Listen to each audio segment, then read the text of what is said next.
న్యాయం కావాలని టీవీలలో చూస్తుంటే రైతులు బయటకు వస్తే కలెక్టర్ వచ్చి ఇచ్చిపోతారు. ఉండేది ఓన్లీ డ్రాఫ్టే కదండి. సాయంత్రం అసలు మార్నింగ్ కలెక్టర్ బయటకి ఎందుకు వస్తలేడు? వీళ్ళు కూడా పోవచ్చు కదా సార్. ఇప్పుడు సార్ ఒక మినిస్ట్రియల్ పవర్స్ ఉన్నటువంటి వ్యక్తి రోడ్డు మీదకి వచ్చి ప్రతి ధర్నా పబ్లిక్ సర్వెంట్ బయటకు వచ్చి కలుస్తారండి. కరెక్ట్ గా సార్ మనం పబ్లిక్ సర్వెంట్ లాగా ఉండాలి కదా. మినిస్ట్రియల్ పవర్స్ మనం చెప్పలేం కదా సార్. మీకు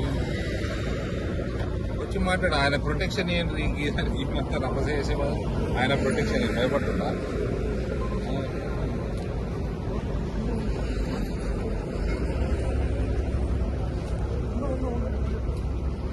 పోలీసులు ఆపిరిడా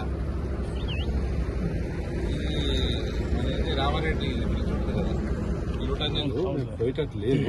కలెక్టర్ గారు వచ్చి గీడికి వచ్చి మీ దగ్గర మా నాకు అవసరం లేదు. బారికేళ్ళ కాడికి వచ్చి తీసుకొని పోమని అంతే అయిపోతుంది.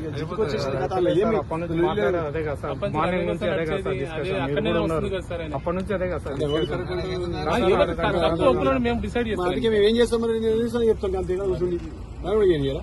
నువ్వేమైనా కొట్లాడుతున్నావా? కప్పులు కదా చెప్పలేము. కలెక్టర్ సార్ ఏం చెప్తారు? ఇప్పుడు మంది రోజు ఒకరికొకరు జమ అవుతారు. అది ఆయన వచ్చి తీసుకునే దాకా అది లేబర్ డిఎస్పీ గారు ఇది పక్క ఇది ఫిక్స్. ఇక అలా లేబర్ మేమేం చేసేది లేదు. మేమేం చేసినా కానీ మనం రాలేస్తాం. ఇక్కడ ఈ దొంగ వీళ్ళేమో మాట్లాడుకున్నాం.